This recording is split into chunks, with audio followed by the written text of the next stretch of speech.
A Day in Colonial Haiti by Philippe Girard, narrated by Oluseun Olagbaju. 8 p.m. The slave driver has had enough. This will not end well, I tell you.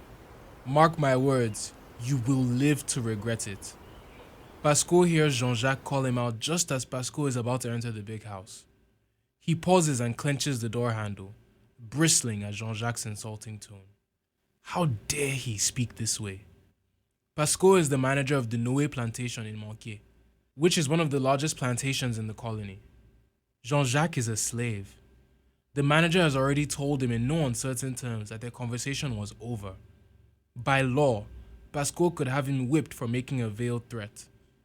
There are also less legal ways to dispose of problematic slaves.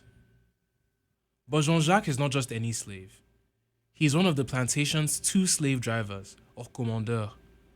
Drivers are trusted slaves personally selected by the plantation owner, Pascal's boss, to supervise the workforce. Almost no work gets done without their involvement. Jean-Jacques is so important to the plantation's operations that the owner named one of the cane fields after him. There are 500 slaves on the Noé estate. Or probably 450 by now, thinks Pascal, because so many die each year. The owner lives in France, so he appointed an agent to supervise the plantation in his absence. That agent lives at another plantation closer to the Cape, so he appointed Pascal to manage daily operations on the estate. With just a handful of other white staff by his side, Pascal must supervise 450 unhappy slaves. He needs respected black allies like Jean-Jacques to keep the slaves in line, especially now when the harvest is in full swing. The field hands are exhausted and on edge, yet the absentee owner refuses to buy more slaves to better distribute the workload. The owner claims he is deeply in debt and can't afford more slaves. This baffles the manager. What kind of spendthrift manages to be broke when he owns a plantation that produces 600,000 pounds of sugar a year? No, Pascal concludes. Now is not the time to antagonize the slave driver. He's too valuable. Also, Jean-Jacques can be a nasty drunk and he reeks of rum. Like he said, this will not end well. The manager pretends that he didn't hear the slave driver's menacing words and enters the big house. He will have his dinner on the back veranda and try to catch a glimpse of the hot air balloon that is supposed to fly from the nearby Galifet estate tonight. Jean-Jacques remains alone at the bottom of the big house's staircase. He is fuming. As he explained to the manager tonight and on many occasions, he has been owed his freedom for years and he will not rest until he gets it. He is sick of the manager's stalling tactics. Jean-Jacques decides to consult Hippolyte, the plantation's other slave driver. Jean-Jacques finds the man at his home in the slave quarters, where Hippolyte is finishing dinner with his wife and their children. A slave from a neighboring plantation named Bouquemont is dining with them. Hippolyte has a clever system to steal food from the plantation, so his table is always well stocked. Bouquemont often stops by to benefit from the slave driver's largesse. For what seems like the 100th time, Jean-Jacques airs his grievances to Hippolyte. The 2 drivers developed a close relationship with the previous owner of the estate, who promised to free them in his will in 1778. But after the owner's death, his heir, a wealthy count named Noé, refused to honor the agreement. Noé is an absentee owner who cares nothing about the hurt feelings of 2 of his slaves living an entire ocean away. To him, the slave drivers are just 2 units of production among hundreds. Also, he's broke. Again and again, Jean-Jacques raised the issue of his manumission with the agent and the manager. Each time they gave him the runaround. They could not free him, they claimed, without the approval from the absentee owner, who would respond months later with some vague assurances about, quote, his good intentions. Since then, years have passed and Jean-Jacques is still enslaved. Hippolyte seems to have made his peace with it. He has a wife by his side, food on his table, and he doesn't have to do manual labor in the cane fields. As far as slaves go, he has it pretty good. He also has a family to worry about. He counsels patience, which is not what Jean-Jacques is looking for tonight. Jean-Jacques turns to Bouquemont, who may be more willing to embrace radical measures as he has quite the reputation. Bouquemont knows voodoo. He has run away so many times that he has been sold from one owner to the next all over northern Haiti and possibly Jamaica. He is currently a coachman at the Duty plantation down the road, but who knows what he will do next. Surprisingly, Boucamont is the voice of reason tonight. Running away is a young man's game, he tells Jean-Jacques. Boucamont worked as a hunter for one of his previous owners, so he knows how to live off the land. Few people do. If Jean-Jacques hates his life as an elite slave driver, he should see what it's like to live in the woods, always on the run and always hungry. As for Hippolyte, he shouldn't even think about running away, not with children in tow. Hippolyte nods, but Jean-Jacques won't let the matter rest. Maybe running off to the hills on a whim is not the best idea, he concedes. He would probably get caught a few days later and lose his post. But what about going even further away, for good?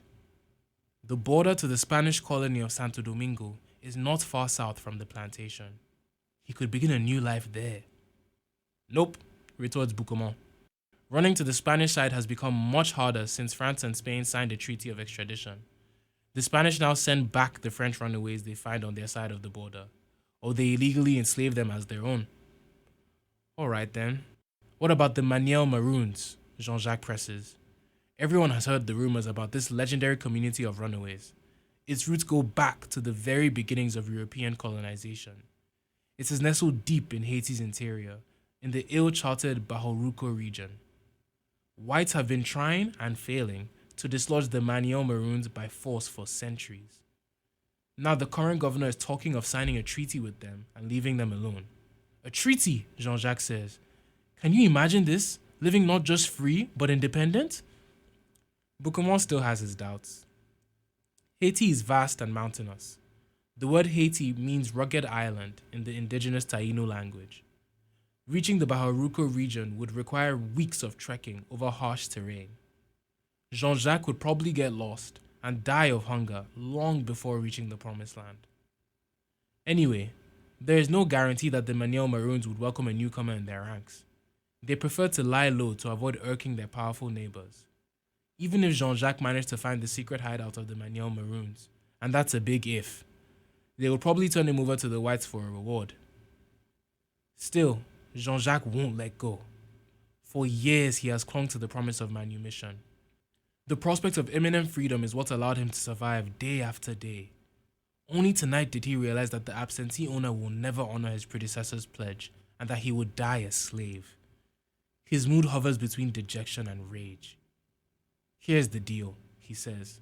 If the whites won't give me my freedom, then I will take it. Hippolyte smacks his lips. He doesn't want his colleague and friend to do anything rash. And he definitely doesn't want him to enlist other slaves on the Noé plantation in some hopeless, harebrained scheme of revolt. Hippolyte knows it will end like all the others have, on the wheel. There may be another way, he says. Something that might actually work. He has Jean-Jacques' attention. Another way? A coachman named Toussaint has told Hippolyte about a clever technique that he has repeatedly employed on another plantation overseen by Bayon. Whenever Toussaint's grievances are not addressed, dozens of slaves from the plantation leave as a group, including the slave driver and other skilled slaves. Without them, sugar production comes to an abrupt stop and the agents must settle for fear of losing the harvest. And it works. 10 years ago, the slaves of the Breda plantation in Haut-du-Cap even managed to get Bayon's predecessor fired from his job. Jean-Jacques listens to Hippolyte intently. Yes, he thinks. This plan is so deceptively simple that it may work. Money talks in the colony. No agent wants to inform the absentee owner that his next sugar shipment will be delayed because the plantation is in turmoil. There is also safety in numbers. A lone maroon can be whipped, branded, or hamstrung, but an agent will never maim or kill dozens of valuable skilled slaves if they all leave at once. Jean-Jacques springs up and bolts to the door. His mind is made up. Tonight, he will go around the slave quarters and tell everyone to get their things ready. Before daybreak, they will head for the hills on the plantation's southern side and hide there. Surely, the manager will have to listen to his demands this time. Who knows, he thinks. Maybe the entire power dynamic will change on the plantation if the slaves learn how to flex their muscles as a group.